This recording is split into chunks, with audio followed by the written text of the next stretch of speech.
फिर से एक और केस स्टडी जो आपके एग्जाम के लिए बहुत इंपॉर्टेंट है, सैंपल पेपर 2 से लिया गया है, क्वेश्चन नंबर 14 है। शायद ये क्वेश्चंस आपको थोड़ी सी डिफिकल्टी दिया होगा जब आप इसे पढ़े होंगे, नहीं पढ़े होंगे तो पढ़िए, ठीक है, क्योंकि ये इंपॉर्टेंट है, ऐसे क्वेश्चंस आते हैं।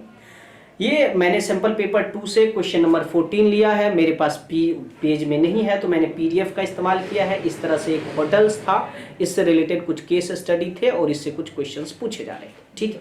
मैं इसे पढ़ के सुनाता हूँ, आप आराम से सुन लो, बाकी आप देखना। सैंपल पेपर 2 में दिया गया, बोला गया है कि परिक्रमा, नाम है परिक्रमा, ठीक है। परिक्रमा दिल्ली के दिल राजीव चौक में स्थित घूमता हुआ एक ऊंचे रेस्टोरेंट में गई, एक होटल में गई, दिल्ली में बहुत ऊंचा, और यहाँ पे भारतीय और चीनी व्यंजन थे, मतलब भारत के चीज और चीनी चीज, जो चीन के कुछ मोमोस, डिमसिम जिसे बोलते हैं, ये सारी चीजें मिलती हैं। मतलब ये एक रेस्टोरेंट में गई थी जो राजीव चौक पे है। ये बहुत सुंदर दृश्य यहाँ से बाहर देखने पर लगता था इस रेस्टोरेंट से, आप भी देख लो कितना सुंदर दिख रहा है, ठीक है। और यह धरती से 140 फीट, हमें मुद्दे से मतलब है कि इसने दिल्ली के राजीव चौक पे एक रेस्टोरेंट बने हुए थे, इस रेस्टोरेंट में खाना खाने गया है या गई है। तो इस रेस्टोरेंट में जब ये खाना खा रहा था तो यहां से दिल्ली का बाकी पूरा नजारा बड़ी अच्छे से दिख रहा था, ठीक है। ये मेरे हिसाब से मान लो ऐसा रेस्टोरेंट था, ठीक है। अब ये बंदा जब इस रेस्टोरेंट में या जो भी है परिक्रमा इस रेस्टोरेंट में है, तो ये जमीन से कुल कितने ऊंचाई पर है, तो ये जमीन से, ठीक है, ये जमीन से कुल 240 मीटर के ऊंचाई पर है, बहुत ऊंचा। भगवान करे गिर ना जाए, नहीं तो बेचारी रेस्टोरेंट के चक्कर में ऊपर चली जाएगी, है ना। चलो ना गिरेगा। यह धरती से 240 फीट, तुम लोग सोच रहे हो मुझे जलन मच रही है, मैं क्यों नहीं गया। अरे मैं भी जाऊंगा आज न कल, मैं भी देखूंगा दिल्ली में कहाँ पे है, ठीक है, तुम भी चलना। बाहर से देख के चले आएंगे, अंदर नहीं जाएंगे, बड़ा महंगा होगा, है ना।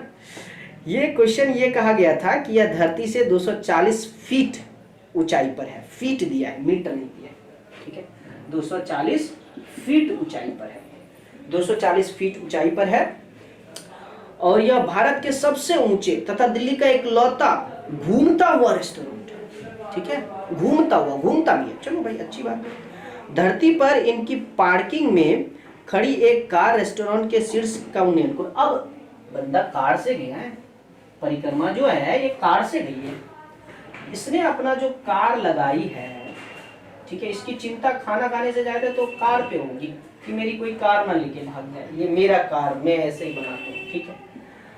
और इस कार से इसका जो एंगल ऑफ एलिवेशन था वो हमारा कितना डिग्री था, तो आप ये मान के चलिए कि हमारा 45, कितना डिग्री का बना हुआ था, 45। यहाँ पे इसका कार रखा हुआ था और इसका एंगल ऑफ एलिवेशन कितना था, 45 डिग्री, ठीक है।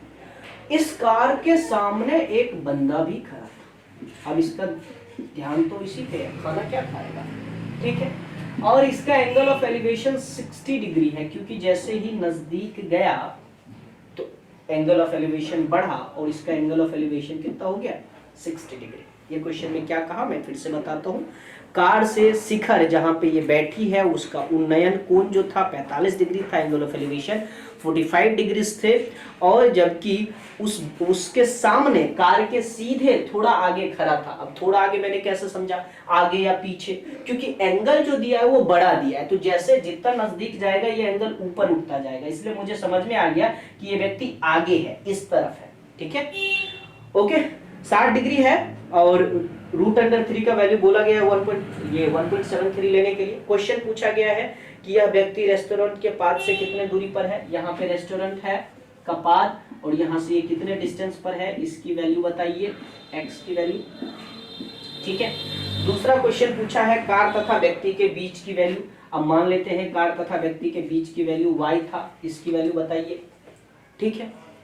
हमें ये पूछा गया है, पहला क्वेश्चन में हमें ये x का मान पूछा है, दूसरा क्वेश्चन में y का मान पूछा है। x का मान क्या है, तो कार, ये व्यक्ति और इसके बीच की दूरी है, रेस्टोरेंट और इस व्यक्ति के बीच की दूरी है, ठीक है। निकल जाएगा, आराम से निकलेगा, नहीं निकलने का कोई सवाल ही नहीं होता। ले लो A B C और इसे मानते हैं D, ठीक है।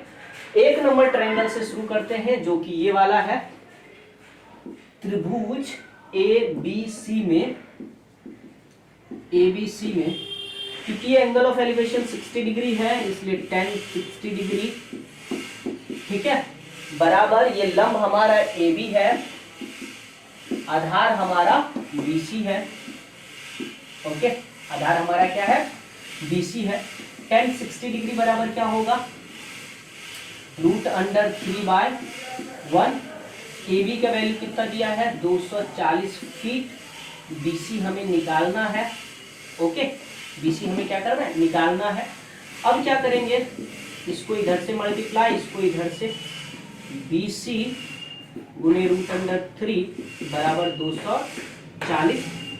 अब इस √3 को इसके इधर भेज लेते हैं, BC बराबर मल्टीप्लाई में है तो डिवाइड में चला जाएगा, 240 बटे √3 डिनोमिनेटर में नहीं होना चाहिए क्योंकि अपरिमेय संख्या नीचे रहने पर कभी डिवाइड नहीं होगा, तो रैशनलाइज करो, ऊपर नीचे √3 से मल्टीप्लाई, ठीक है। मैं थोड़ा इधर बनाता हूँ, ये 240 को जब हम गुना किए हैं तो 240 √3 और नीचे √3 को √3 से मल्टीप्लाई करते हैं तो 3 बन जाता है और ये कट के हो जाएगा 80। आप इसका आंसर 80√3 रखो फीट, या जो इन्होंने वैल्यू दिया है 1.73 इससे मल्टीप्लाई कर लो, आपको आंसर्स मिल जाएंगे, ठीक है। बात समझ में आ गया, आप इसको बनाइए, आंसर्स जरूर मिलेंगे, ठीक है। आप इसे सीधा मल्टीप्लाई कर लो ना, नहीं करोगे मैं कर दूं, ठीक है, छोड़, 0 को मैंने पहले लगा दिया, 8 से करते हैं, 8 3 24, ठीक है, 8 7 56 57 58, ठीक है, बाकी 5 और 8 5 13, 8 5 13, ठीक है। 1 2 2 अंक के बाद दशमलव, 138.4 फीट के ऊंचाई पर, दूरी पर ये कार है, ठीक है। इतना हमें दिया गया था, हमने कर दिया, ओके। पहला क्वेश्चन बन गया। दूसरा क्वेश्चन में हमें ये कह रहा था इसके अंदर कि ये कार और इस व्यक्ति के बीच की दूरी बताइए, कार और व्यक्ति के बीच की दूरी। देखो अब हम बात करेंगे त्रिभुज ABD में, त्रिभुज ABD में, क्यों, क्योंकि अब जो है यहां इतनी दूरी निकाल लेते हैं। हम क्या सोच रहे थे कि इस पूरी दूरी को निकाल लेते हैं, इसमें से ये घटा देंगे तो कितना चला वो निकल जाएगा, क्लियर है। पूरी दूरी निकाल लेते हैं, इसमें से इस व्यक्ति और इस रेस्टोरेंट के बीच की दूरी निकाल ले, घटा देंगे तो ये जो जितना कार और व्यक्ति के बीच की दूरी है निकल जाएगा, है कि नहीं, ओके। tan कितना लगेगा, 45 है, तो आपको पता है tan 45 का वैल्यू 1 होता है और इसकी ऊंचाई 240 था जिसे हम AB बोल सकते हैं, और ये पूरा BD, कार तक की दूरी BD। tan 45 1/1, AB की वैल्यू 240, BD को हम BD रहने देते हैं, BD क्रॉस मल्टीप्लाई कर दो, BD बराबर होगा 240 फीट, ठीक है। पूछा है कि व्यक्ति और कार के बीच की दूरी, ठीक है, व्यक्ति और कार के बीच की दूरी में ये चिन्ह बना दिया। व्यक्ति और कार के बीच का डिस्टेंस क्या होगा, 240 फीट माइनस 138.4, 38.4 है ना, एक ये कितना हो जाएगा 1.6, कितना बचेगा 1.6, तो 101.6 घटा के देख लो भाई, 240 में से 138 घटेगा तो ये बचता कितना 102, और यहाँ से 1.4 भी घट जाएगा तो ये 1.6, ठीक है। तो इतने फीट की दूरी पर था, ओके जी। मैं उम्मीद करता हूँ कि बातचीत समझ में आई होगी। ये बड़ा अच्छा क्वेश्चन था रेस्टोरेंट वाला, फिर से समझा देता हूँ। ये 240 की ऊंचाई पर था, ओके। एंगल ऑफ एलिवेशन व्यक्ति का 60 था, कार का 45 था। पहले मैंने 60 लगा के 80√3 फीट निकाल दिया, ये कार और इस रेस्टोरेंट के बीच की दूरी, ठीक है। बोला था ये √3 का वैल्यू पुट कर दीजिए, मैंने 1.73 जो दिया है क्वेश्चन में वो मैंने पुट कर दिया, आ गया 138.4 फीट, ठीक है जी। फिर ये वाले से व्यक्ति और कार के बीच की दूरी पूछा तो मैंने अगले वाले 45 डिग्री लगा लिया, 240 निकला। टोटल 240 की दूरी थी, उसमें से मैंने 138 को घटा दिया, 101.6 आ गया और ये आपका आंसर हो गया। केस स्टडी बहुत मुश्किल है नहीं, आप उसे समझिए, इत्मीनान से आप कंसेप्ट देखिए कि किस चैप्टर से रिलेटेड कंसेप्ट की बात की जा रही है। जब आपको ये बातें समझ में आ जाए तब आप उस फॉर्मूले का इस्तेमाल करके बनाइए। बेस्ट ऑफ लक, आपका एग्जाम अच्छा जाए। और लाइक शेयर दबा के करो भाई, ऐसे थोड़ी ना होता है? दोस्तों के बीच भेजो, ठीक है?